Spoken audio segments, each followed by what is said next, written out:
Hello, everyone. Welcome to the second episode of Ala Honoris and Leo Zangalente's podcast for the hit game Lionhearts. Today we have a very, very special guest.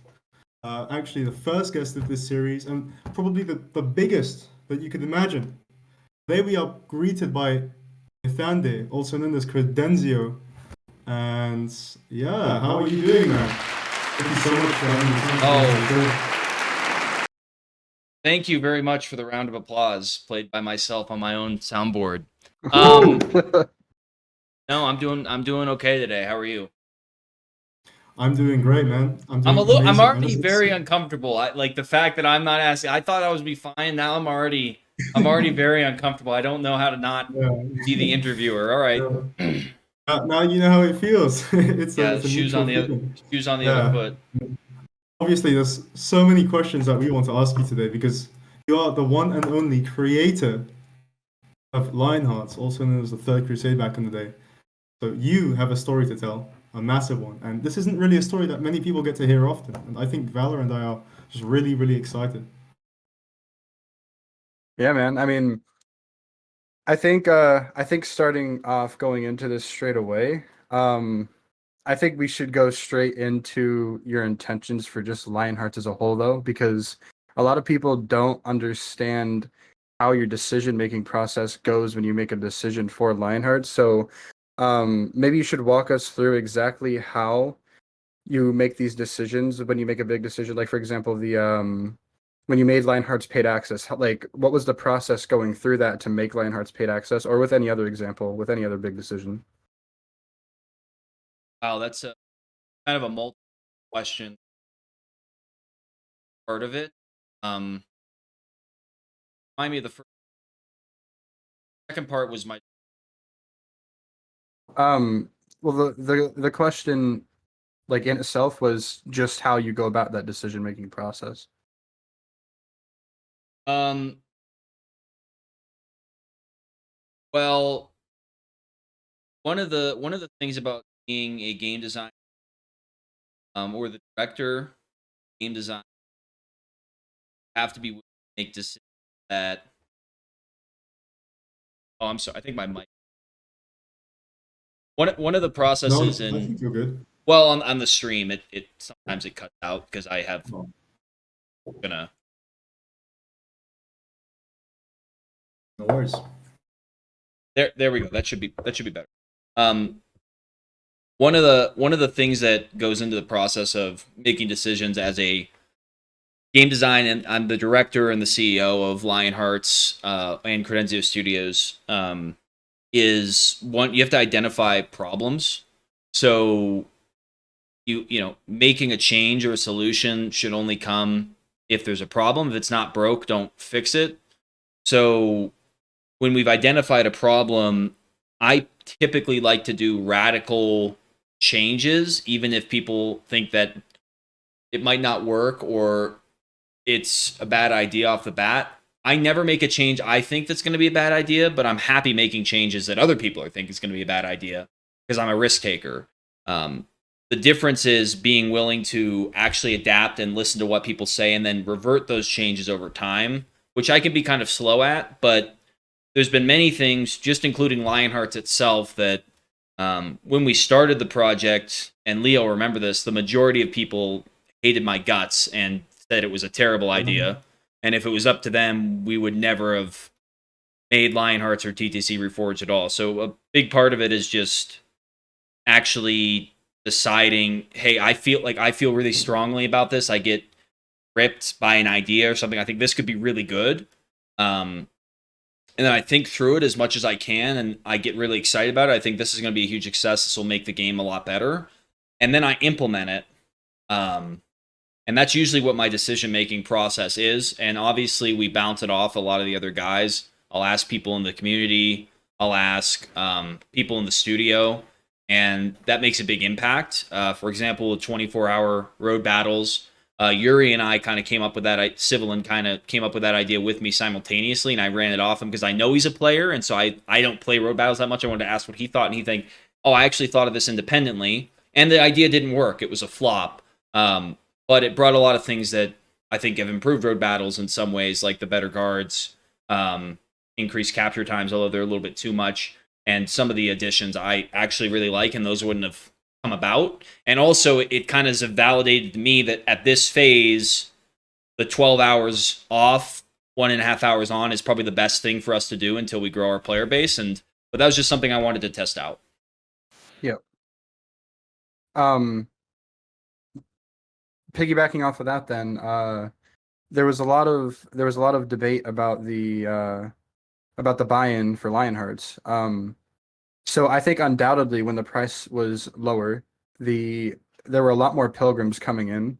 Now, whereas the price is higher, there isn't as many pilgrims, but I'm sure maybe the retention is a little bit higher. Would you say that that's true, or? Actually, retention has not increased basically at all with increased price. It's basically been the same, which is a shock to me. I was expecting retention to have a positive correlation with price increase, but it seems to be about exactly the same, if not a little bit lower at a higher price. And I think the reason for that is because of the stream of new users has been cut substantially as the price went up. We have less data, so we get a lot more days with zeros. Basically, like, if you're only getting a handful of players joining the game every day, there's a big chance that one of your retention numbers is going to report at 0. Versus if you have 100 people joining the game, the retention rate might be 5%, which isn't good, but it's not going to be 0 because you have a bigger data sample. So when we do report, we report high retention, but because of such lack of new users, especially at the highest price point, $3.95, we saw a lot of non-reporting, which was causing actually a retention issue. Okay. So with that said, are you considering lowering the price, or are you going to keep it where it is, or what are your plans for that? So our initial plan was we were going to increase the price incrementally, starting at 25, then 50, 100, etc., until we hit a point of mitigating returns. And my father's an economist, and I've always kind of been interested in that. There's some economic principles that would suggest that if a product is underpriced, it actually will sell worse than if it's priced higher. And so my idea was, let's try a higher price, see if that somehow engages an audience we're not getting at this current price, and test it out. That obviously didn't work. And so we were never planning on sticking at $3.95 unless we saw a stable amount of new users. When we released paid access, we actually planned for about 4 to 6 months of transitions as far as what price are we going to do. We're going to change the price every few weeks. We started at 25, the lowest, so that we could give everybody access. Then we increased it to 59, which did pretty well. And then we went up, obviously, to $3.95 because I decided the incremental approach was going to be too slow. I really wanted to feel, I'm kind of impulsive, so I wanted to feel, okay, what is it actually going to be at this price? It was a huge collapse in new users, but that's just good data. We have that data now, and that our product isn't being valued on the market at that level, and that's probably due to the amount of concurrence. If you have a game with 10,000 concurrent players and the price is $3.95, you're like, okay, I feel a little safer making this investment. But at 3 a.m., if there's 10 players on, you're not as confident making an investment that high as you would be with 25. So that's one of the reasons we reduced it. And to answer your question, we just reduced it again to 160. We're going to see what the data is on that. Roblox has been promoting our game. Our analytics have been so good. Roblox has been spiking our analytics every 2 weeks for longer and longer increments, more and more. Millions of impressions that they're giving us for free. So free advertising because our analytics are so good. But the new users are going down. We can't find our price. So we just decreased to 160. And then we're planning on decreasing again to 80 in a couple weeks if we don't see a rise in new users. And if 80 doesn't work, we might go back down to 50 or 25. We'd like not to go lower than 80. I do think that 25 doesn't really make sense for our product, but I'd rather listen to the market than my own intuition. The market's going to always be right on that. So I'd rather it be a good price point. I don't care that much about the income from the paid access. One of the discussions was, okay, well, let's say we get 10 times less sales at $3.95, but $3.95 is over 10 times the amount of income, right? Mm-hmm. You get one sale at $3.95 versus one sale at $25. That's, way more income, right? But actually you get a lot more income from retaining, like by just users and gross, because they're going to make more purchases than just the paid access. They might buy gold, they might buy a skin. And so it's not an easy one-to-one decision to make like that. So actually you need to, it's not a one-to-one comparable. So the increase in price, there is a point where it's an advantage, even if it decreases the amount of user acquisition, but it's smaller than you'd think, because you do want more players, both to make the game more active and to get, more income. So I'd rather pick the choice that leads to more players, without sacrificing the analytics. And if we went back to free to play, we would sacrifice the analytics. So if we get the maximum amount of players without sacrificing profit at 25, then that'd be the smartest choice. But we're still evaluating that, and that might be a couple more months before we're 100% confident in a price moving. Yeah. Nice. Okay, that was a great answer. And just to throw it out there before I hand it to you, Leo.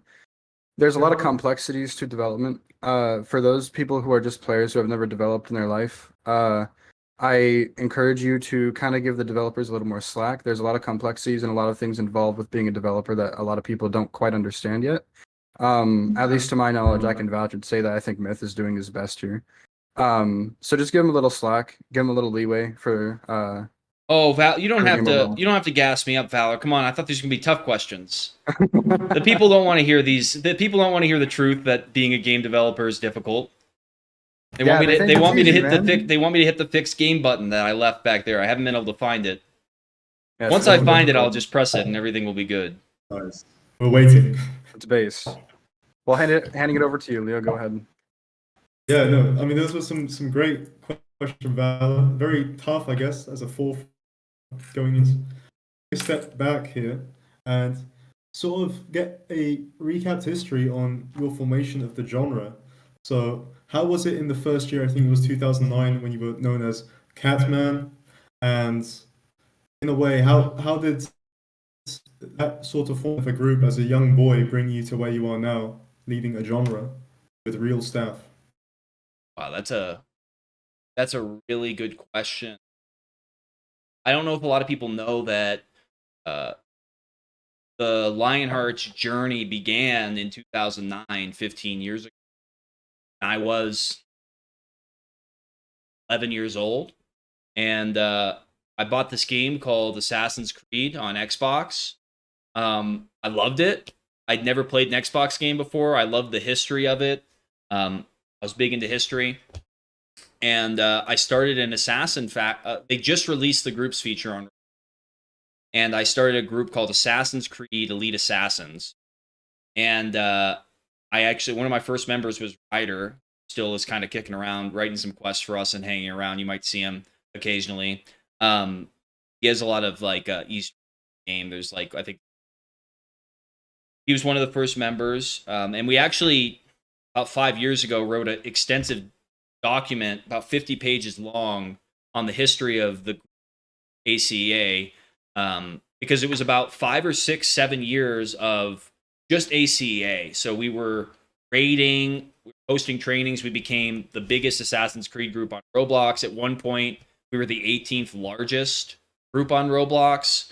We were winning wars against huge groups. We were very well known. We came in like, there was like a huge Roblox groups competition. I think we came in the top 10 or 5, even though we had like far less members. We were really tight knit, and I spent a lot of time doing that. And some of the relationships we forged, like with Andrew, for example, he was in the Assassin's group. Ragusa, who's now made Lineage and Deepwoken, was in the Assassin's Creed group. Some of these friendships I forged over 10 years ago have actually manifested in the development career. So I do see it as one long journey starting in 2009. I think I consider the inception of Lionheart's 2009, and the Assassin faction in game now is the same Assassin faction with the same history as ACEA was. So at the time, I was very young. I didn't know what I was getting into, but I just kept coming back to the group. I just really fell in love with it. Assassin's Creed as a franchise really blew up, and that we kind of capitalized on that. Got a ton of members. There was a big drama with the creation of a group called LAB where they kind of stole some of our members. There was a ton of drama with that. And that's water under the bridge now. That's ancient history. And at some point, we decided, I got together with Grandmaster Paint and a few other people, but primarily him, and we came up with this idea called the Road Project in 2013. Masyaf began construction about 2011, the same Masyaf you see in game. It might have been 2012. And essentially, we came up with this idea called the Road Project. We kept on raiding groups. Back then, there were no group genres. This was not a thing. You would raid people of if you use swords, you would go raid another group with swords. They might also have guns. They might have traps. They might have all sorts of things that were unfair advantages. And so I really wanted to keep the group active, and I thought, this isn't fair. We're raiding these groups that aren't treating us fairly. They're admin abusing. They're doing all these things. Why not create a closed community genre, which was really novel? There was none other at the time. We were the first to do it that I'm aware of. We'll get a Templar faction because we're assassins, and development-wise, we'll work together. Even though we'll be adversaries on the battlefield, we'll make an Ayyubid faction and we'll make an England faction, and those were the founding ones. And I think Hospitallers, maybe even Hospitallers before England. And so we built a map called The Road, which was very inspired based on the Assassin's Creed sort of open world map. Not open world, but their kind of transport map. And the revolutionary idea was, okay, we're going to put our bases linked at the corners of these map. And if you capture all the outposts, what they were called at the time, basically garrisons, and you connect a line from your base to theirs, you can raid them. And this was like really fun. And we'd have one road battle a week. We could get over 100 people at it. It was very active at the time for us. And we eventually added factions. But it was very basic. It was linked swords. We had banners. There was a city watch in Jerusalem. People would hang out. They would have fun. We had like a brewery. But there was no RPG elements. So there was no progression. It was linked swords. We had some bows and throwing knives. But there was no progression other than your individual skill, which was actually kind of fun in a way. You could clear, if somebody wasn't paying attention, you could drop, like as an assassin, you could drop off a tower and take out like 30 people standing in a line because linked swords are so overpowered. The road battles were very fun. There's actually a video up on our channel, I think, or Barracuda uploaded it, and you can kind of watch. It's called TTC Road Battles, uploaded maybe 5 or 6 years ago. And you can watch these old road battles, which were incredibly fun. I think, Leo, you participated in them. And we had this program where we were working. I participated in 2018. You think you what? I participated in around 2017 to 2018. Okay, I was a so bit late. you definitely I've were around the for it. Rex ones. Seen the great ones, yeah. So it was a good time, huh? So at this point, yeah, we're about that 2018 year, and I'm getting older. I'm wondering how much longer I can, keep doing this. I'm, going into adulthood. I graduated high school. Of course, I loved it. But I kind of decided, like, look, I really don't want to give this assassin faction up, but I can't just keep being the leader of this forever. I've been the leader for about 10 years. I can't just keep leading this faction forever. So I stepped down and I decided to go full time into the development of the Third Crusade Reforged, which essentially would be an RPG. It's sort of the alpha version of what you guys experience now. It was an RPG where there would be animated swords, which was a huge controversy. Nobody wanted to give up linked swords. We could have experience progression. You could have way more factions. So we went up from like 10 factions to 16. We added France was one of them, and we brought in Leo. Antioch was another one, Valor, at this time. Before then, there weren't as many. And we expanded the map. And it was at that time I just said, let's see if we can make this a successful game. And the theory behind it was always competition. Basically, I'm the leader of assassins. Leo, you're the leader of France. I just rallied 20 men and I defeated you. You're going to have to rally 30 next week to defeat me. Then I'm going to have to rally 40. So the idea was it would just scale like that. It didn't quite work that way, but it still is kind of the key principle that keeps Lionhearts active. As we progressed it sort of as a faction game, we just spent a lot of the last 4 or 5 years just developing core MMORPG mechanics, which has taken up a ton of time. For example, just the combat system, the inventory, the database, all that stuff took like a year just to get done. Meanwhile, we're pumping out bases like Acker. Jerusalem that you see now, stuff like that. And that just took a ton of time. Um, and even to this day, I don't consider Lionheart's a finished product, which is why it says beta on it. I consider it something that still has a lot of features I even envisioned originally when planning it, um, that are just not there. And so, the idea now is, from that 15-year journey, here we are. I've started a studio when I graduated college. I hired people like Andrew, Zach, who's now one of my partners and partly owns the company, and then Travis, who's been a huge portion of help, and then others along the way.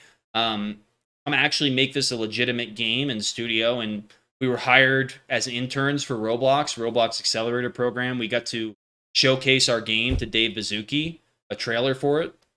And we've been given tons of business opportunities just because people are marveled at how much we've accomplished on Roblox with this product. And I think, Valor, even you, one of the reasons we were connected is, and you played Lionhearts, is because you were a developer and you were amazed how much there was in it. So we've gotten a ton off of that, even though I do think Lionhearts is still potentially years of development away from being where I really want it.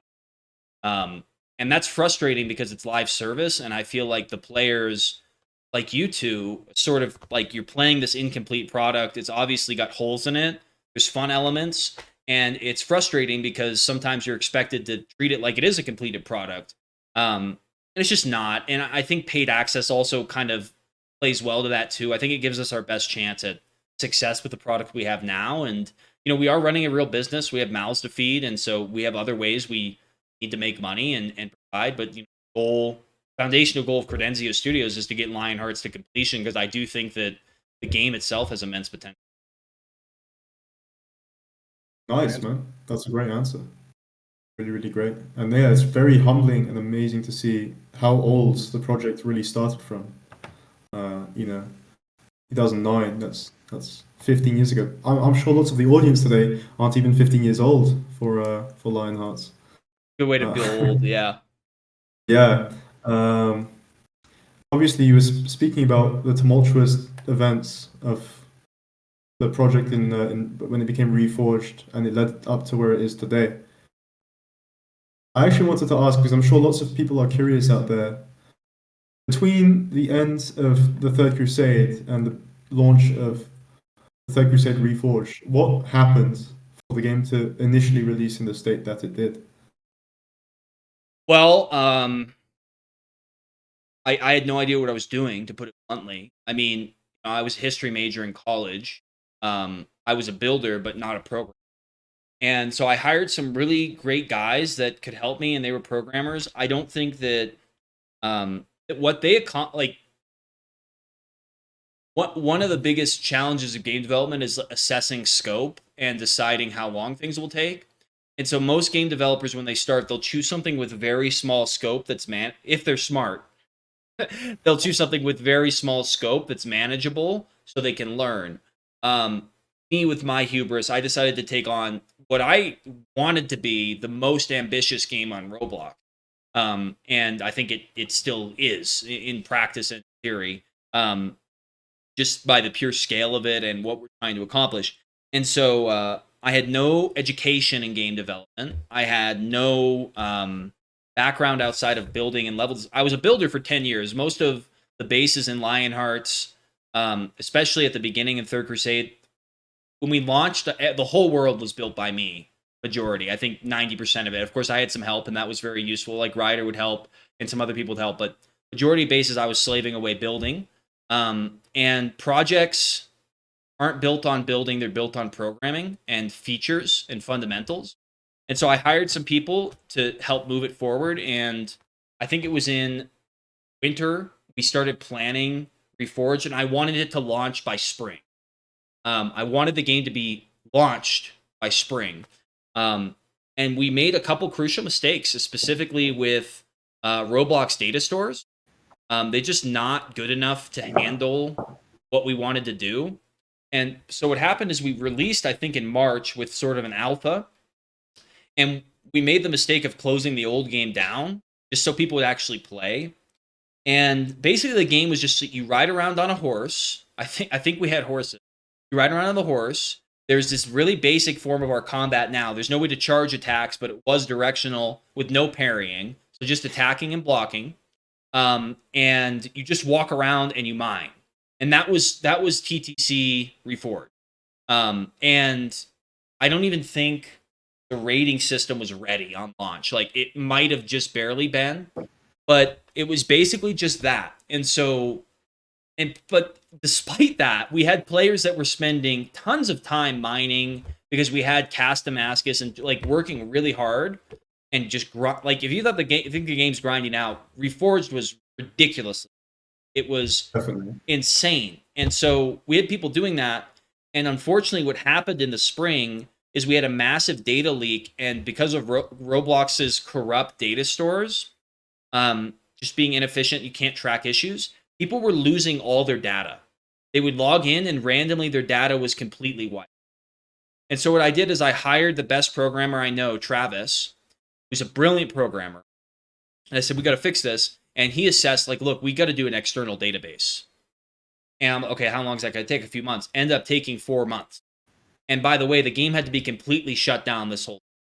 So in 2019, I think, or 2020, must have been 2019, the game was entirely shut down. And essentially, all the code that was written, some of it very good, some of the stuff we added, we still don't have because some of it was good. Like there was a trading system back in Reforged, and we only just recently got to re-adding it in the last 6 months. There were some great things in Fissit and Rune Dragon, the programs they're working with. They did a lot with the little they had. The structure of the code, it was built like a proof of concept, and it kind of did work, and it was interesting, but it was not enjoyable to play, and we didn't prioritize the right things, and we had too many bases. Like, it's much easier to make a game. You have like one world, like one map, like Slayers Unleashed, or has some patch stuff, but we were dealing with, like not hundreds of places yet, but dozens and dozens of places we had to link together and make work because we already had an active genre and game, and they all wanted their bases and their factions and their uniforms to be transferred. So the scope originally was already too large. Fast forward, the game shut down. We finally get the database back up. We reopen the game. Most of the players we had, TTC had been open for about 5-6 years at this point. We had a huge loyal fan base. I'd say half of them or more quit and did not return. And so basically activity was like this, if you look at the graph, and it plummeted because we shut the game down. 9 months later, right, it's like this, it plummets. The activity's up here, higher than it ever was in old TTC, which was pretty vindicating because it proved to me that the Lionhearts, like basically Reforged, was a superior product to TTC. Even though TTC had some really fun elements that I think, were great. But there's still people in chat, and occasionally still people do say this, although it's rare. Old TTC better, but that's died off kind of slowly because it's just gotten to the point where it's just obvious that it's not. And yeah, so I hope it answers your question about the kind of early Reforged. And we kind of just spent, like, at that time is like, okay, let's get an inventory system. Let's try to remake the base of what we had in Reforged, but remake it with really pristine code that, Travis is a true professional. He taught me a ton about game design. I learned a ton about game design. I taught myself how to program, which was a huge part of me being able to manage the project because if you can't program, you can't really evaluate programmers' performance. And so I just went and I just studied and I worked and I tried my best to just make myself a better programmer and a better game developer. And so by the time it had been a year since we both conceptualized it, TTC Reforged was launched, and it was a playable game. I still don't think it was very enjoyable, but it was a hell of a lot better than when we started. Nice. I know you're definitely right about that, and that was pretty accurate depiction, I guess, of how it was initially back then. Yeah. Very, very different, very, very different culture as well that we see today. I think lots of people have died off and just doing something else or living their lives now from that generation. Well, it's another thing, it's the Roblox problem. It really is. And that's actually something that's hard for us to overcome is at a certain age, there's the social norm that you shouldn't be Stigma. playing Roblox when Yeah. you're 17. Once you're 17, you got to go play an adult game. So Lionhearts is a very aged up experience, and most of our players are over 17, over 50%. So, but there, and that was bigger problem back then. It's just like, hey, I'm not going to play Roblox anymore. And Yeah. that's still an issue, and Roblox is trying to fix it, but it's never actually been totally fixed. And so if you wait, like, our game retains players long term better than a lot of games. Like, somebody plays, if you get, like, look at Leo, for example, he's been playing the game for 6 years. Okay, that's hard to do in most games, to have somebody actively playing for 6 years. But at the same time, that social compulsion and the grindiness of Lionhearts takes people away after.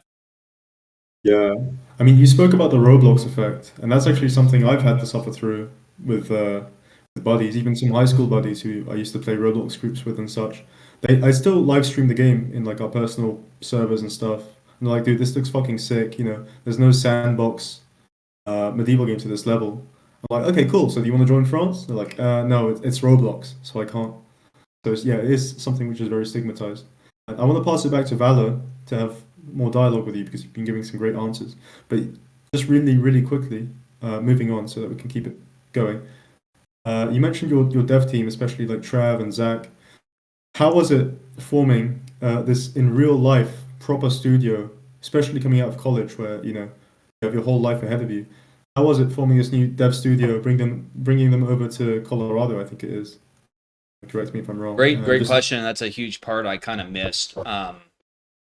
Well, at some point, 2020, I'd graduated. I'd graduated college.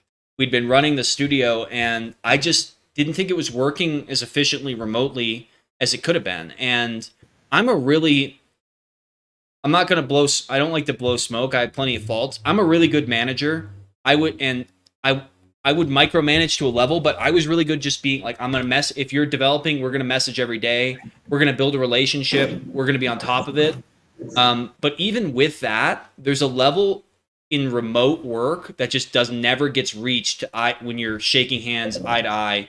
For example, when there's a problem in the office, you walk across the office and you tell the other guy, right? There's no delay. Yeah. There's no chance for miscommunication.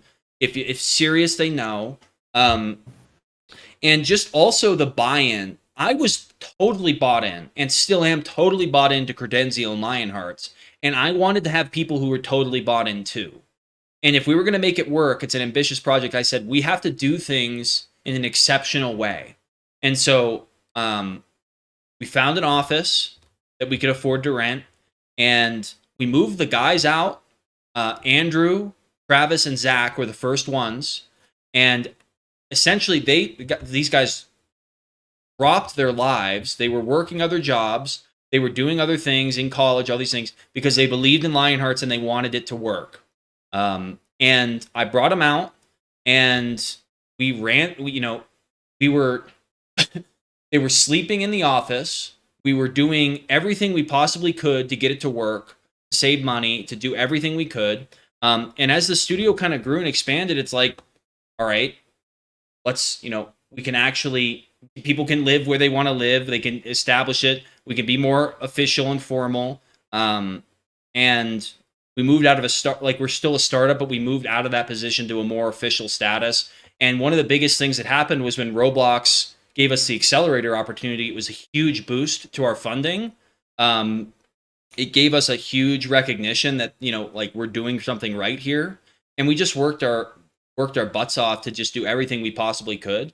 Obviously, starting a business, I had to take on loans. I had to take on things that to get the business going. But eventually, the guys coming out, the increase in productivity doubled.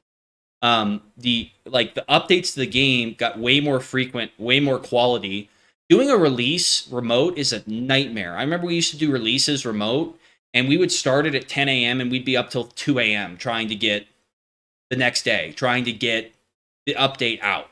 Now we do a release and it takes half a day max because we're so good at it and we've learned so much, and doing it in person is just so much easier. I remember even at the beginning in person it was tough, and at the end of a long night I'd take them out to a restaurant, we'd all get something to eat, and do kind of a congratulations celebration after doing pumping out like a release that we had just worked months on, like Magnetarum, for instance. Just like a huge, like 7, 8, 9 months, a year's worth of work in one update, and all for that to culminate in one moment was just massive. And the buy-in from the guys was amazing. Like, I love my team. Like, I couldn't ask for a better group of guys to do this with. Zach excelled and performed so well. He became a partner at Credenzio, and so now I'm not the only. Zach actually runs the company more than I do now. He does all the administrative stuff.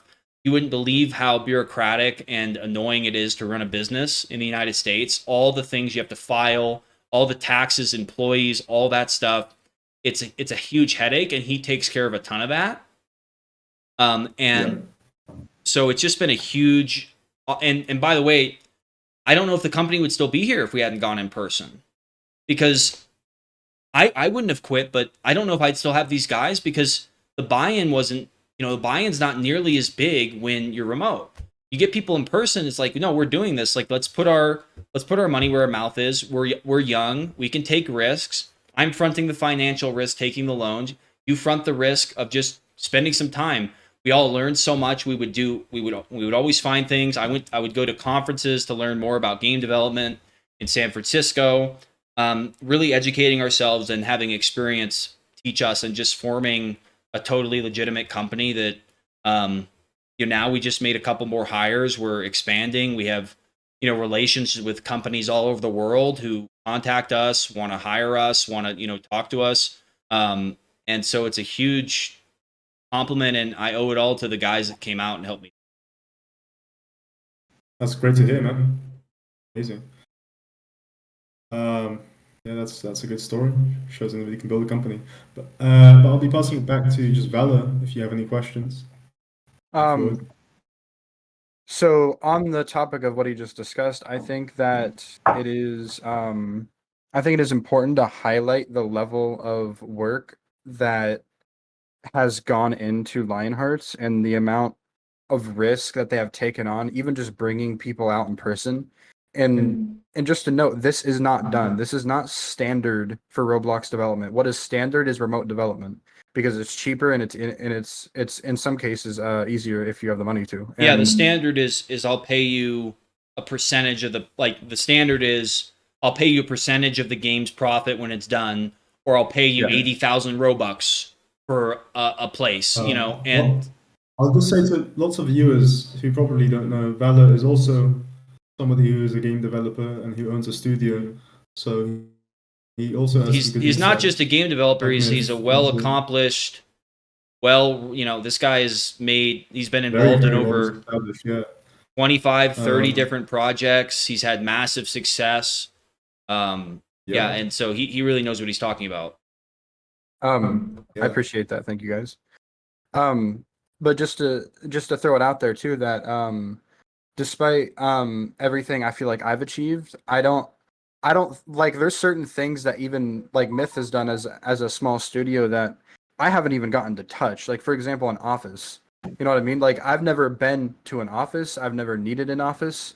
At least, like, I didn't think I needed an office. And then after meeting Myth and meeting all the other guys and understanding how the productivity increases while being in person, it's something really, really valuable, and it's something that I look forward to doing with them personally. And there's just a lot to look at Credenzio and think, wow, that's actually like a professional, well-made studio. And not to like gas up or anything, but like, there are actual good attributes that Credenzio has that other people don't, and this is why they're getting, some of the opportunities that he just mentioned. So, I mean, just showing up to a meeting in a suit and tie puts you at a huge advantage toward 99% of Roblox developers. I'm lucky my dad's in business, so I've just learned a lot from him, and just being able to have him as a mentor and just to grow with has been huge. But yeah, I totally agree with you. It's I don't think you need to have an in-person studio to make a successful Roblox game. I think you need to have an in-person office if you want to have a successful company. Yeah. I think, there's a difference between those two. I want to have a successful company. I don't want to just be attached to Roblox. I want to actually exist on my own merit. Like, I'd love to make a Lionheart Steam game one day. You know what I mean? Like, and just have it be our own and not have to worry about Roblox's ridiculous, exchange rates or rules or anything like that. Yeah. Well, pivoting off the question, I think we should talk about game-specific things such as bugs, right? So there have been many bugs in the history of Lionhearts. From what I know, a lot of them were patched. There have been a lot of random, long-standing bugs that have been around for a very long time, and I'm gonna press you on this because Yeah. you wanted me to. So, so my question is, we have all these long-standing bugs, all these different issues that come out, even post-update, even right after the update is dropped. Yeah. Why aren't they fixed? Could you be specific? Bug? For example, the diplomacy bug. I think Zach just. Well, that's 100% my fault. The QA's been telling me to fix that for months, and I just haven't gotten. We had an issue. There's a couple reasons. We had an issue with Studio. We tried to edit stuff in Studio. The factions page would crash your computer, so I couldn't test it and replicate it.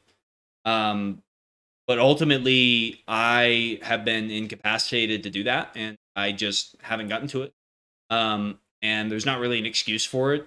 Our QA is a huge weakness. Not just QA, but it's beyond just QA.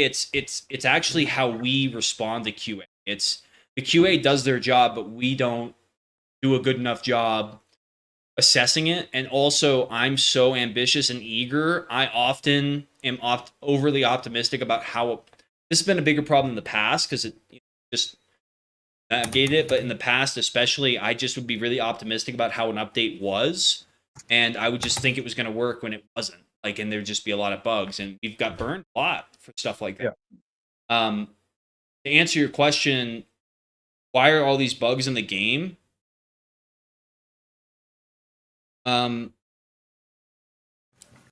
We at Credenzio Studios are severely understaffed. That's nobody's fault but our own. We took on this project. We tried to make a massive MMORPG with a team of about 4 or 5 full-time people when AAA studios are using hundreds.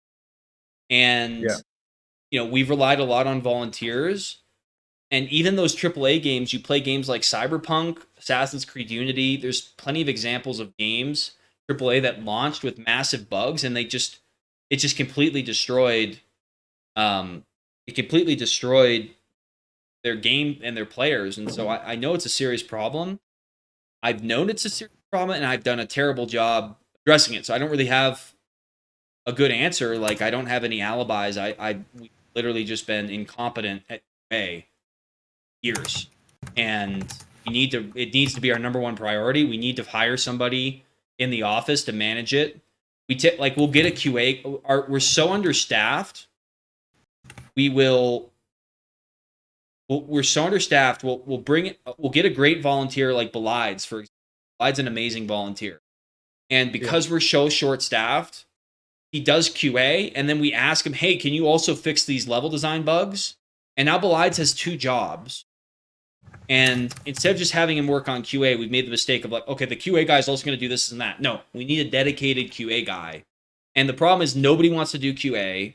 It's a very difficult job. It's a maddening job. It like drives people crazy because you have no control over the bug being fixed, and a lot of the times developers can be unresponsive and slow. Dak at the studio has done a great job fixing bugs lately. He even fixed the diplomacy bug, which was my bug, and that should be getting pushed soon. But no, and I guess one other point is Lionheart's. The code base of Lionhearts is so large and extensive that it's almost a full-time job just to make sure stuff doesn't break. Not to mention add new stuff. It's like things just keep and people don't know about programming. You change a line somewhere just in a minute way, and then something else totally irrelevant breaks, and you have no idea how to track it easily, and it takes a long time to figure out. So it's a huge it's a huge boon for us, and it's something we have to fix. And I was just talking to Zach about it the other day. It's unacceptable, and if I was a player, I'd be pissed off every time I saw a bug. And there's always the like people keep making live service games and they're buggy and they're not working, and players deserve better, and we need to deliver better. Yeah. I think it's great that you're taking accountability for it. I think that shows a lot of maturity as a CEO and owner. But pivoting off of that, so a lot of people have questions. I'm sure. Are you familiar with the current wars that are going on at the moment? I know the SCA and Federation are in a pretty large conflict that has been going on for weeks or months. So the issue that is taking place right now is that it is literally impossible to make someone lose. You know what I mean? These people can fight for an infinite amount of time, and there's just no possible way, as long as they don't give up, that they can lose. I've talked to you about this before, and I correct me if I'm wrong, remember you expressing that that wasn't good. So is there any possible things that you're thinking of that might be able to fix that, or anything that you have planned with the studio that might be able to fix that issue?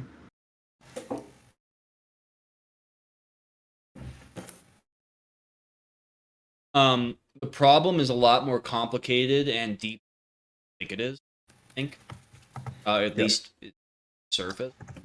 The problem actually stems to the root of Lionhearts as a game, and I'm gonna give like a long Vladimir Putin history answer, so just forgive me. Lionhearts is meant to be a faction competition game, heavily reliant on PvP and fighting. And so constant wars has actually been a problem since the beginning of the game. And before the Parabellum update, what would happen, it was the inverse problem. And Leo, remember this. Leo, you just lost Acker. You have nowhere to train. There's basically no recourse. Your faction's going to die. And good luck retaking Acker because you have nowhere to train. You have nowhere to go. You have no place to host, and so good luck. Real. Sound familiar? Somewhat. Yeah. I mean, there was always something worth fighting for back in the day, but it was like more about principle. But that might not happen to you, but it happened to a lot of factions. Yeah, back before Parabellum. Most leaders, because they would lose their base and stuff. Rudo in Sicily, he lost all of Sicily and he left. And let's not even begin to mention the countless leaders beforehand. Leaders don't fall off trees. So when you lose a good leader like Rudo, factions like Sicily might not recover for years, and that's what's happened. So Parabellum, as an update, was an attempt to, one, automate the selection of leaders using competence and meritocracy, as well as elections. Things like this, as people can naturally rise in leaders, and that's worked wonderfully. Second of all, introduce faction diplomacy, so factions, when they die, they're vassalized, and the idea behind it was that, Leo, I'm the assassin mentor, I just conquered France, you're my vassal, you're going to fight for me now. You've lost, you're going to fight for me. Okay? However, that doesn't work in practice. Because Leo hates me. I just conquered him. Why would he take orders from me? Why would his men take orders from me? Okay? Especially when you have something like SCA Federation, where they've been at each other's throats for over a year. Okay? Leo's men would probably rather frickin' throw their computer out the window than follow orders from Tarask. Okay? There's no way that's ever going to happen. So the solution, I don't know what it is. But just describing the problem, I can expand on it a little more. A potential solution would be, make it so that when you get conquered, you can't start a revolt for 2 months or 4 weeks, whatever it is. Okay? Cyprus, you've been vassalized. All right. You can't do anything. You can't attack. You can't participate. Let's say we fix it. They can't, like now, England's vassalized, but they're attacking in every road battle. They're participating, and they're being a thorn, even though there's not an open revolt, right? Let's say we make that impossible through game mechanics. All right. Cyprus, no one comes online. The faction dies. In 4 weeks, those players might have found a different game. They might have said they might not want to come back. we've just cut our activity down by a whole faction. So the Forever Wars are simply because I don't have another solution to give Cyprus something to do while they're vassalized. So allowing them to revolt rather quickly is a part of the thing. I think a solution long term I've thought of is siege weapons, making bases basically impregnable without siege weapons, and making it so that if you do lose a siege, it's extremely consequential, and also extremely difficult to lose a siege. Meaning, if I'm defending Acre, it's going to be really hard for me to lose this capital and get vassalized. Meaning, a vassalization would be rare. So Leo might lose his garrisons, but the odds that the Teutons are going to come take Acre are very low if Leo's actually defending his fort well. It's not impossible, but what that means is there'll be less vassalizations and more garrisons exchange back and forth. Garrisons are going to be more prominent with like a new feudal system that we come up with. That's still going to be Forever Wars, but you're going to have less vassalizations, which means that there can be less of a problem with that. And then I'd also like to increase, I'd like to put a lot of incentives towards diplomacy and peace, potentially like a Mongol update where like NPC Mongols spawn, they attack everybody, they're super jacked, they're cracked. And so Leo and Taras don't have time to be at each other's throats. Like the Mongols are coming. Like, all right, we got to like let bygones be bygones. We got to deal with the Mongols. Okay. And I'd rather personally do that too, because I think we do a pretty good job of not being toxic in the community to a degree. Of course, it's still an issue, but I would prefer that players don't have to hate each other and have to be at war with each other. I'd rather there be like a stupid NPC bot that they can be angry at and go fight it with, and also do a lot of things that don't involve fighting. I think there's more to life than constantly fighting and being at war. And I know it's a Crusades game, but I think the game would be a lot more interesting if wars were few and far between. And when they did happen, it's like, oh my God, the Teutons and French are at war. You know, we haven't had a fucking war. Language. We haven't had a war in 6 months, and all the forces are rallying, and they have a big war, and there's some decisive outcome, and people don't quit the game afterward, right? And we've experimented with it. I'm going to keep talking a little bit here because it's a long, complicated history. We used to have a 2-alliance system that worked before Parabellum to a degree, meaning you could have one ally, and there weren't these coalitions to the extent that we have now. France and Biz, Sicily and Hosps, Templars and Teutonics. We had these paired alliances, and diplomacy was a lot more on a local level, meaning there wasn't a global war in the northern Levant. The Assassins and the Byzantines were fighting over a handful of garrisons, and occasionally they would lose some or get their base captured, and it sucked because there was no vassalization system to kind of easily reclaim it. However, now, because of Parabellum, people exploit vassalizations like protectorates as a way to form empires and big coalitions. And they just go to areas of the region, even if they can't participate in the capture, they'll just kill you. Like, you know, I'm not your enemy, we didn't declare war, but I'm just going to kill you anyway. And because my allies, it's like a secret alliance that's not even listed on the page, because we don't allow for people to have massive amounts of allies. So it's like they've come up with very sophisticated ways to get around it. And I've interviewed these leaders, and all the leaders say, oh, we want to put an end to these coalitions. We don't want to have any more big coalitions. So we're going to destroy the Federation or the SCA to put an end to... I don't think the Federation thinks that, but the SCA does. That if they form a coalition, they can defeat the coalition. It's like, I get it, because if you don't form a coalition, the Federation's just going to dominate. But at the same time, you're just enabling the problem. It's a catch-22. When you have a huge federation, you have a huge federation or a Capetian alliance or SCA, you're just prolonging the problem. And I do think that there needs to be a development solution, but you can kind of see how complicated it is, and how like I haven't heard a good solution. I haven't thought of a good solution other than feudal system, siege mechanics, and other things to do besides fighting. And by the way, these things take months to develop. So it's like it'd be easy. I think there's easy changes to be made. Like, okay, let's increase the revolt cooldown a few days. Let's do X, Y, and Z. But the other thing is, it's also a catch-22 for us as developer because I know when there's a war going on, our activity goes up, and I like that. I don't like war. I don't like people getting burned out, but I like people playing the game. I wish people would just do that for matchmaking, but apparently it's not accessible enough, or the rewards aren't good enough, or it's too buggy, right? So and I think matchmaking has helped to a degree because even Saddam earlier was saying that his men play matchmaking all the time to get experience, and it's definitely been it's better to have matchmaking than not have it, especially for gaining weapon experience. It seems to be essential. But I think we need something like farming and fishing, and making those things as accessible as possible while also preserving.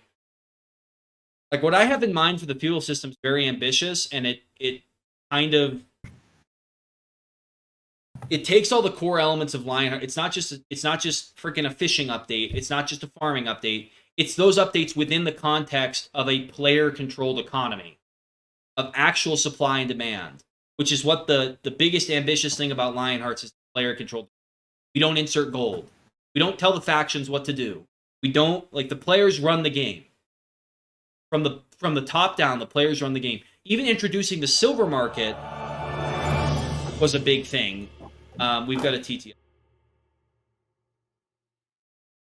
All right. Arabro just endorsed $1.08. Force factions to actually stop the war. This world war has been going on for 6 months.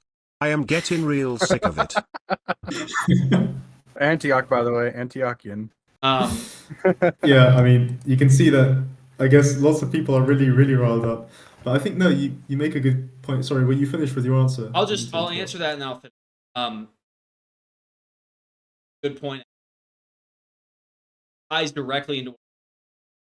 I refuse. I come to play. I won't insert cast Damascus weapon for my. If any of my devs do it, it's super. I think it totally breaks the game economy. I rarely hand out any reward material. I don't give out. I could get 50 people every stream. I said I'm giving out a cast Damascus. I never do it. I think the player economy is too essential to the game. It's too revolutionary. Gold is a real currency, not a soft currency. Gold has actual value because it has a supply. So to answer your question, sir, not a question, more of a statement. I refuse to do that. I will never come in and force factions or another. I will encourage things through updates, balancing. I'm never going to delete the alliances and say no more. It's against the Lionhearts.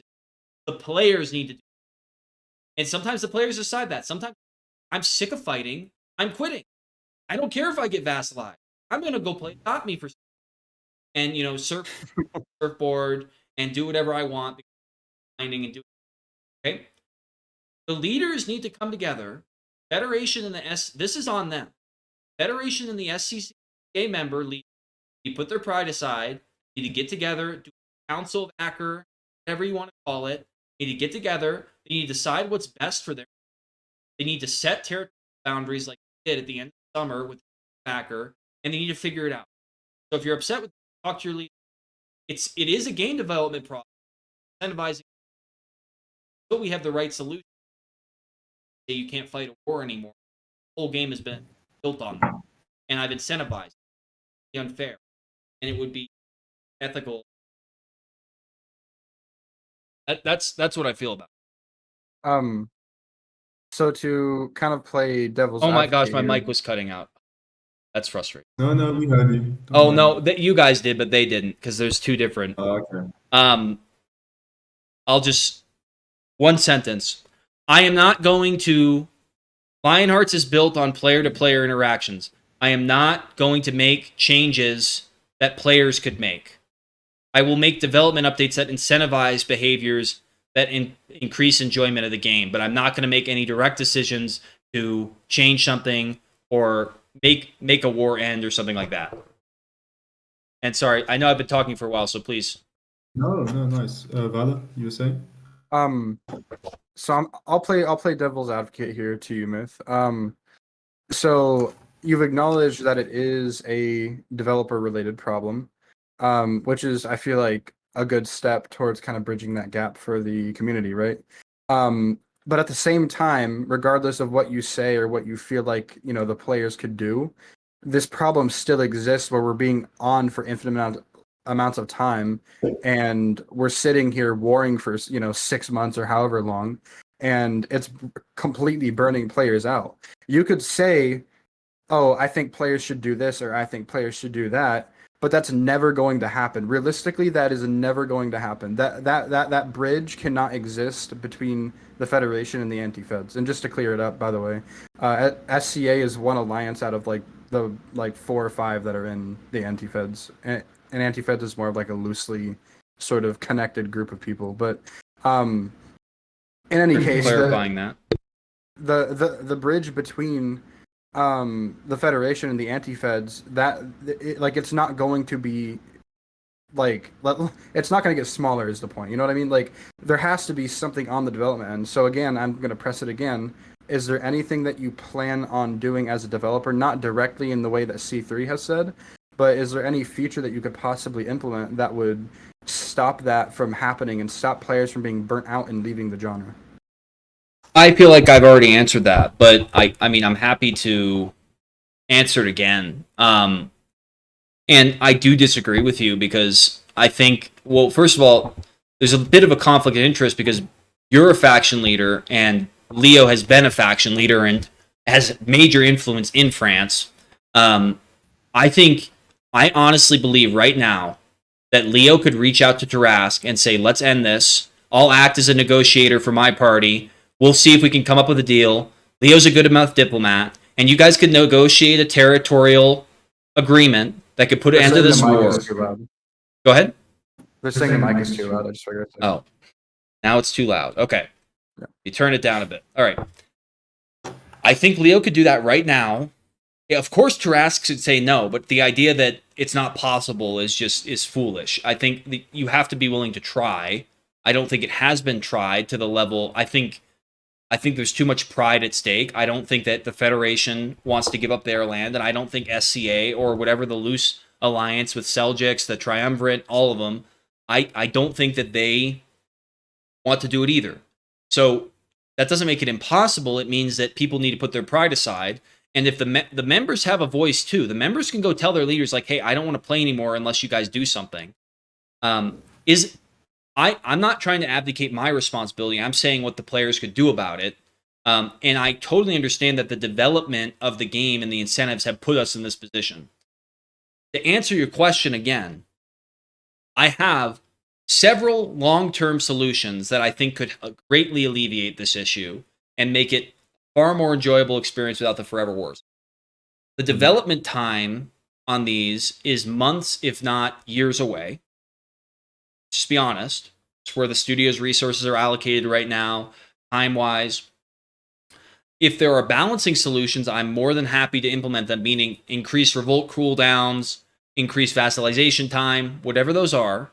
Okay, change the amount of time it takes to capture garrisons. These are balance changes that can make in seconds, very easy. Happy to do those, and I'm happy to listen to proposed solutions that won't take 6 months to make. But that's all I have. So what I'm saying is, if the players are really upset about it, you control the game.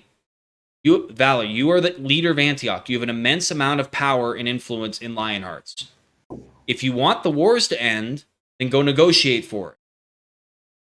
I can't, and I will be willing to look at things and work towards a solution, but if you're that desperate for a solution right now, or what's going to happen is we're going to repeat history. The Teutonics and the Federation and the SCA and all the alliances are going to keep ramping up. It's going to come to a climax. One side's probably going to get really burned out and quit. The other side's going to win, and there's going to be a period of inactivity for several months as people recuperate from their burnout. Yeah. So and you have people like Saddam, who seems like he's driven by this unspeakable force. I don't think he's going to give up very easily. I haven't known the Teutonics are insane. They'll literally raid your base 15 times in a row without sleeping. Okay, so there's forces at opposite ends here. It's like an immovable force and Bolize is saying that you're cutting out on your stream. You may want to check that out. still, or is that old? Is he DMing you? He just sent it to me like now. Hold on. I'm gonna try to fix it. All right. Unfortunate. Okay. It should be good now. Right. I'm just gonna have to mute when I'm not talking. I don't wear headphones. Always, sometimes they'll hear you and it'll. Right. The solution is through development, long term. The short term right now is balancing. If somebody Hooray, bro just endorsed $1.08. Yay, let's peace out. Then we gonna have another world war that What did will they as say? long as my relationships. Well, that's kind of goofy. No, that won't cut it sadly. He said, yes, let's peace out. Then we're gonna have another world war that will last as long as my relationships. Said C3. I mean, that doesn't make sense to me. You're going to peace out, so there's going to be war. Those things don't coexist. I think maybe your point is that you'll peace out and then somebody's going to violate the peace and it's going to be war again. Okay, I mean, so be it. I think Maybe that's what they mean. I think it's very possible. Let's take HRE. Let's I take may say- HRE for an example, real Okay. quick. Okay, HRE is part of the SCA. HRE is a major part of the resistance against the Federation. HRE has succeeded on its own, being a part of neither coalition for a long time. They've been able to do that. They're competent enough faction. Right now, Ali could say, "Hey, let's come to the negotiating table and end this." Shadow Skull. They could say no, and he could say, "Well, I'm going to leave the alliance. I'm going to negotiate a separate peace with the Federation and with you guys. I'm going to keep my own territory, and I'm not going to continue to participate in this forever war. If the Federation agree to this and they leave my territory alone, it's fine." He could do that. Now, you could say the Federation won't honor it. Maybe that's true. But there are things at the disposal of leaders to try to alleviate this. And by the way, anybody here can send me a DM with a suggestion on how to fix this, besides just deleting the war from the database, and I will listen. And if it's a 1 month solution, I'll consider it. If it's a 1 year solution, I'll tell you, hey, that might work, but it's going to be a year. People don't understand how long development takes. I thought Lionhearts was going to be done in a year. That was 5 years ago. Okay, development takes forever, and we are severely understaffed, and it's a very difficult thing to pull off. Doesn't mean we're not committed towards solutions. All it means is that we need to be practical and tactical with what solutions we implement. And I'm all ears, and that's part of the reason I'm doing these streams and stuff, is so I can actually know what the problems are and fix them. But I don't have a solution for this one. I mean, if you guys do, please feel free to suggest it.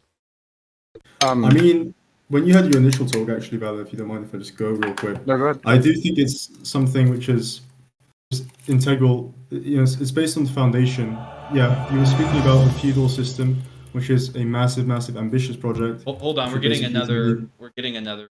Frame King 23 just endorsed $1. The problem is that multiple leaders are really stupid.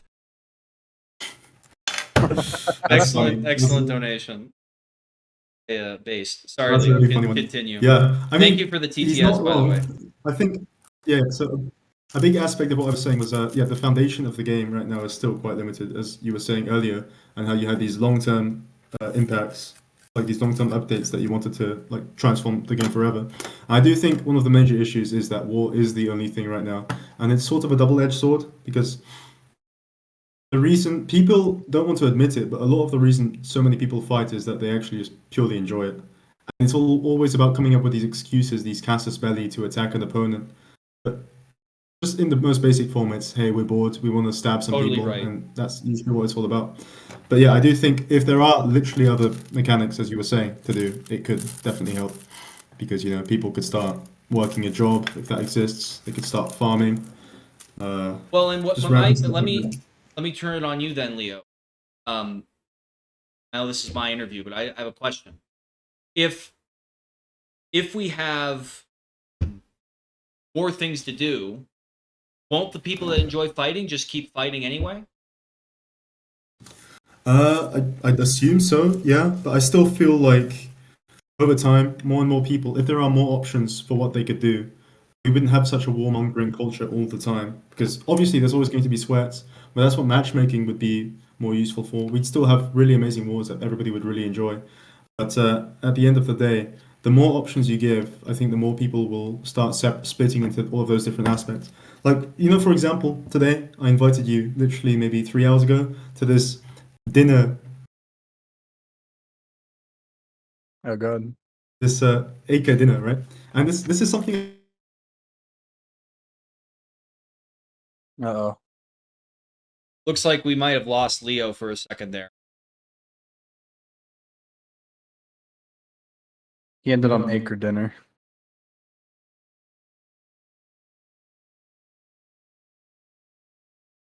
Hello. Sorry, Leo, I'm on Leo, hold you're in back. file. Go ahead. The Acre dinner. Yeah. So, just today on a whim, I wanted to host an Acre dinner, which is pretty cringe. It is pretty like wacky. It's not I cringe. think the current, yeah, that's the issue because it's cringe in the current definition of the game. Because right now, the game as a medieval game kind of lacks this roleplay aspect. I think people like Operation Yup sort of gave it a bad like light in public.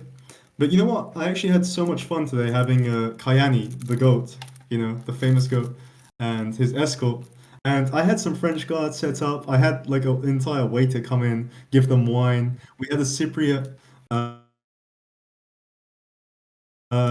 at the table, and he said, "Well, I'm afraid if this is poison." So we had somebody test it for poison, and that actually ended up rallying like 12 to 15 Frenchmen at Acre right before the mass. And you saw how many people were attracted by this like diplomatic mission. And then the mass itself, I have to say, was really, really well hosted by the Oh, bishops. I love the priests. mass. I mean, I'm a Christian. I love the mass, and I haven't been to church in too long. I actually did not expect it to be that good, and I really enjoyed it. And I even afterwards messaged religious people. And I said, okay, what can we do to get this to be more supported in the game? Because I think it'd be a huge, like, because we were there for an hour, right? Yeah. No burnout. We were there just for an hour, and I live streamed. I'm gonna be posting it, but I feel like you're totally right. And role play elements are actually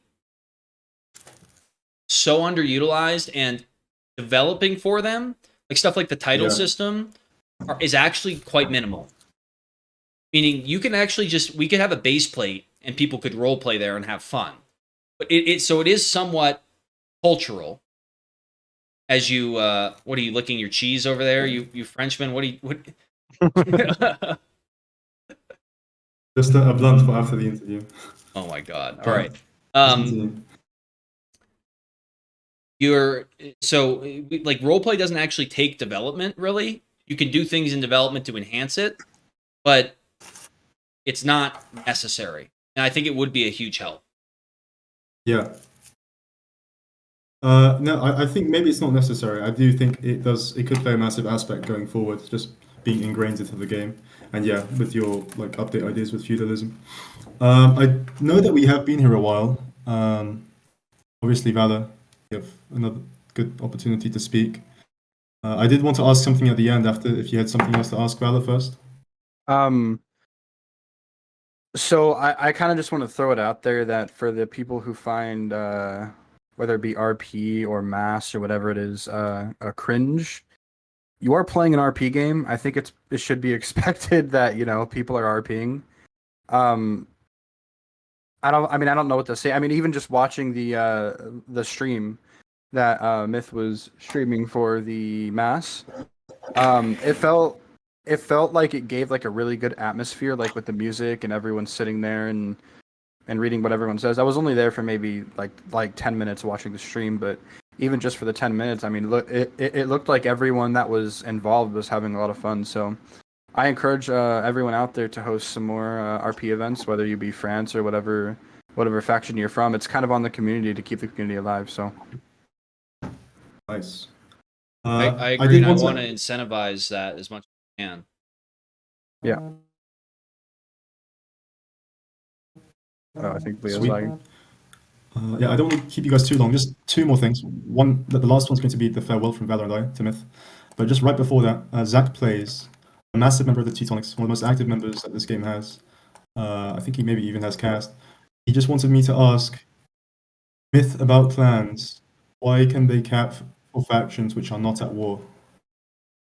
And you can keep this as short. Why as you want to. do they cap for factions that are at war? That Are aren't not at at war. war.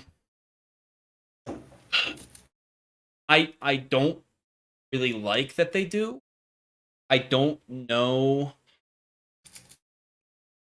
I've done everything I can to try to limit it that I can think of, and the only other solution is just removing the feature entirely. Meaning clans might be hireable to help take a garrison, but they can never own it. And I'm on the verge of doing that because but I feel like it's unfair to people who genuinely spent money on clans and wanted to own territory for themselves, but unfortunately it's been so abused. I can't think of another solution. So it's either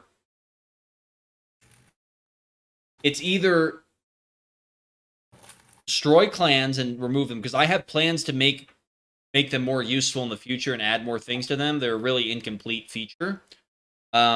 Or just keep allowing them to participate in the way that they're participating, even though I know that it's a big issue that it's probably contributing to some of these problems, if not all of them. Yep. Nice. Well, Vala, I'm finished with all of my questions. And yourself? I have a couple more. So my first one would be so I feel like Lionhearts has a sort of atmosphere, like a sort of feeling like going about it, playing. I'm sure everyone here who has played Lionhearts extensively has started the game at some point. I mean, you had to have started the game at some point and gotten introduced to it somehow. And that feeling when you first play Lionhearts is a very good feeling. It feels like you're in this, like you're delving like really deep into this like medieval world, and like you're kind of like building your character up and becoming like a bigger part of the community. So given all that, and given that Lionhearts, in terms of RP, is a top tier game, why? What other features like makes Lionheart like what? Why isn't Lionhearts a front page game? Given all the time and effort and all the different things that are in it, like the world building, the grinding mechanics, the arena repeatable like PvP, like what about it is not making it hit to the wider audience of Roblox? And what do you think you could possibly do about that? That's a really good question. By the way, guys, if we get to 60 likes, we will be doing additional giveaways. So to answer your question, I have thought every time we've worked on a major update, I've gone forward with the thought and the intention that us on the front page. Yeah. Still being aware that the product is incomplete. The company always been under pressure to make the product succeed now because of financial constraints, and we've never had the time work on to just say we're gonna add 200 quests to the game. There's gonna be 200 quests, and you're actually gonna have something to do. And so, like, we've never been able to dedicate that until recently. Your question is very complicated. You can answer it from an analytics perspective, or I can answer it from like just a pure, like a creative, free flowing. I'll do a little bit of both. Roblox games succeed directly related to retention.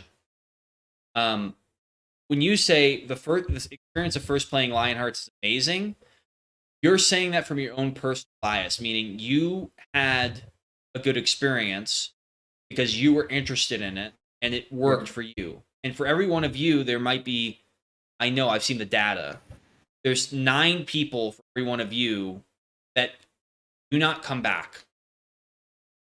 They do not have that first experience. So just from a pure analytics standpoint, just like the retention number has not been there. Paid access has brought our retention from 5% day one to 25%. Roblox games succeed based on retention. Roblox will promote you based on retention. So the game hasn't been successful in my mind because I don't think it was ever really meant to. It should have never been a free to play experience. Like I don't think that was ever going to. Because Lionhearts is too niche. A lot of people are not interested in medieval history. A lot of people are not interested in this kind of game, aged up male game on Roblox. The audience isn't really there to the degree. Roblox is much more female, aged down, than it is male, aged up. So we're fighting against the grain as far as Roblox trends. There have been major game bugs that have inhibited us. And I can just say it bluntly, there's not enough to do. Meaning, the barrier to entry is too high for repeatable content. Why we did Arena. Leo has to physically onboard somebody to get them to understand factions and how to participate. That's not a good game system. The players should be able to figure that out by themselves. They should be able to go around game and figure things out. But once you get to the end of the quest line, they wonder what to do and they quit. I have the data to prove it. So Lionhearts isn't successful because it's too complicated. Lionhearts isn't front page because it's too complicated and we haven't bridged the gap between the complexity and actual things to do. Meaning we're feature heavy, content light. We need more content that's easily accessible for people to participate in so they can just do quests, which is why we're adding these faction quests. Meaning once somebody gets to Jerusalem in the storyline, I join France, I go to Acre. There's an hour of quests for me to do at Acre that get me more invested in France as a faction, as a culture, as a history. And we just need to keep doing that. We need more and more and more and more of that. Because the PvP side of the game cannot be the first new player experience. If you bring a new player to a road battle, they're going to get destroyed. It's too hard, and they're never going to play again. Yeah. Okay, so I'll quickly pivot to the next question because it's starting to get long here. So I'll just ask this last one, then I'll ask a closing question. Sure. So would you consider Lionhearts the most mechanically advanced game that Roblox can offer currently? Do you think there are any games that surpass it in sheer mechanics or just content? Mechanics or features? We'll go with features actually. There's a game called Starscape, I think, that I've heard is pretty complex. I don't know it very well. I think it actually has some of the same problems we have. As far as, it's a little bit more scaled up than us as far as player count, but they still have a lot of problems. Like with the amount of development time they put into that, it should have way more players. There's games like it's a samurai game that's like very similar to it's always on recommend. It has like similar House of the Rising Sun. House of the Rising Sun, Land of the Rising Sun. Land of the Rising Sun. That's a song, yeah. Land of the Rising Sun. I don't think from what I know, I don't think Land of the Rising Sun comes close to Lionhearts' feature complexity and detail, but I really don't know. Deep Woken is very complex, and I know they put a lot of work into that. No one comes close to the size of our world, in my opinion. Detail of the size of our detailed world. I don't think people come close to. I don't think people come close to the level of player versus player mechanics and player economy.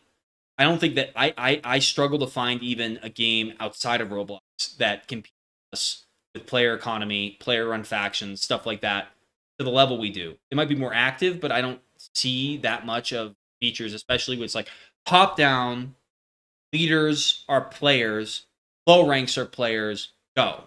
I don't see that. However, there are plenty of games that have way more content. Like Arcane Odyssey, I think, way more content than us. And it was very successful for a long time. I think once players ran out of content, they stopped playing. One of the problems of just relying on content. But we have the opposite problem. We have a ton of features, not enough content. Deep Woken kind of acts as a loop. So you play it, you kind of max out rather quickly as compared to Lionhearts. And then there's not that much to do afterwards, but you can make a new character. So it's replayable in that way. And obviously it's been much more successful. As far as just raw numbers go. But as far as like raw complexity, I think it's actually more simplistic in a way, and I think that's actually an advantage. But I've never played. I don't know say that. Um, so it's like I don't play these games enough to know, but I would hope. I think that Lionhearts is distinct and different. But like nobody compares. Like nobody has 4 regions the size that we do. That are. I mean, you can make a space game and you could put a bunch of empty space out there, and technically it's bigger by like a studs ratio. But our game's actually bigger than Skyrim if you measure it. It's not even particularly like you can get across Skyrim faster than you. So like that's pretty hard to do. And guess what? It's empty. Like there's nothing to do. There's no content. So like I'm not saying it's Skyrim. Skyrim has quests in every village. They have all these things to do. And there's more we have great detail in our regions now, especially since the cartography quests were done. There's a lot more stuff in between, but there's still more work to be done. It's hard to question to answer, Valor. I hope that helps. No. I get what you're saying. I think you answered the question pretty well. Well, then moving straight on to the closing question. I think everyone here watching, especially if you've been watching through the whole thing, you're pretty invested in Credenzio as a studio or Lionhearts just in general. So what do you think in or out of Lionhearts is in store for the future of Credenzio? Could you repeat the question? So I think everyone here is pretty invested in Lionhearts or Credenzio as a studio, especially for those who have been watching through this whole stream. What do you think is in store for the future of Credenzio, both in and out of Lionhearts? Credenzio is going to be. We're looking at partnerships with brands and other studios who want us to potentially work on Lionhearts or different products on Roblox and other platforms. So for the studio, we're branching out and taking on more projects, hiring more people to facilitate that. So we won't be moving on from Lionhearts. We don't think it's completed, but we're doing some other things to tie up to give us more financial freedom so that we can put more in Lionheart. We're really focused. Like right now, I view Lionhearts as in a transition with paid access, and my focus is to really get this paid access nailed down so that we can get a price point. We're not even in the icon testing phase. Once we get a price point, we're probably going to be putting in a new icon every week until we find an icon that has a really good conversion rate. And then we're going to be doing a mass advertising campaign through YouTube, try to blow Lionhearts up. We haven't been advertising at all. Paid access needs advertising. Unlike free-to-play games exist based on essentially their own metrics and word of mouth. Paid access games do need advertising to succeed. And so just because you have less users. So another like video from Pixel Apollo, maybe some Pixelated Apollo. We've been talking to him. Some other things. So you can plan on a big advertising push, but we're not going to do it until we feel like we're ready, both with a price point, with an icon, and also with the content and just the quality and the bugs with the game. We feel like we need to be ready to take all that on. And so like I'm not in a rush right now, March 29th, for the game to be on the front page, but I have a plan. And see if it works. All right. Well, I think I've asked all the questions I've wanted to ask. So amazing, sweet. Well, I think that's all of the questions we have for you today, Mythandir. Thank you very much for your time, guys. I hope you massively appreciated the content. It's been really interesting to listen on Myth's history and this direction that he wants to take the game in, and just about the entire studio. And Myth, if you have any final words you wanted to say before we head out, feel free. Yeah. I am extremely grateful to you both. Not for the interview, just a part of it. You two have both spent an immense amount of time in the game. Valor, your words to me, we first met and you described how much Lionhearts made an impact on you, really touched me. And just knowing that your life's work, this really has been my life's work, knowing that it's been appreciated, even though it's flawed, knowing that people are out there, that people are into Lionhearts more than I am, and I love it. I would do anything for it. People are like Hero Doctor and Yo, and people spent all this time. I'm like so grateful. I can't even express it to a high enough level. And that it goes much beyond like everybody watching, everybody who plays, everybody who has played, even people who played for months and never will log on again. Like just the fact that you shared this experience, that you did this, that you came onto my game that I just thought of as a kid and it brought into a career and really tried to make something unique. That's what I've always wanted to make something unique. I didn't want to do something that somebody else wanted to do. I want to do something unique, authentic to myself, authentic to a medieval experience, authentic to meritocracy, and really and what I'd really like to move it towards is embodying masculine love and joy. Like I want to move beyond just fighting. I really believe that crisis of masculinity in the world, and that's why I've been so strong and fond of Lionhearts, and I feel like we have a brother here as a community. I know, and I'm not trying to disparage any game because I think you guys are great, but I just really, and I think we have a brother family as a community, and I'm so grateful for all of you. So happy that I hope you guys can trust me just a bit longer to keep going on this journey. We're going to keep making updates. I think Lionhearts is going to be better than ever, and I'm really proud to be on this journey, and I'm extremely grateful and honored to have you guys. Yeah, of course, man. I mean, it's been Beautiful. it's been an absolute pleasure just working with the team as it is so far, and seeing how far Lionhearts has come in just my short like 8-9 months of being here. So yeah, I mean, I'm really grateful that I'm going to be a part of the team, and I'm sure Leo has been grateful for all the experiences he's had Yeah, in the no, community and very the nice. time he's worked with the studio. So Well, thank you so much for those kind words, and thank you, everybody. This has been an exclusive interview with the Mithande, Credenzio Studios. You yep, can keep watching this. If you couldn't watch the entire thing now, come back, watch it later, and share it with people who would also like this.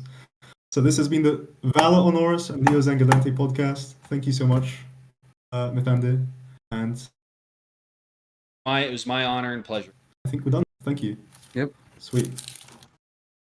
Hey guys, hope you enjoyed that video. If you did, please leave a like and subscribe below. If not, leave a dislike and tell us why this content could be improved in the comments below.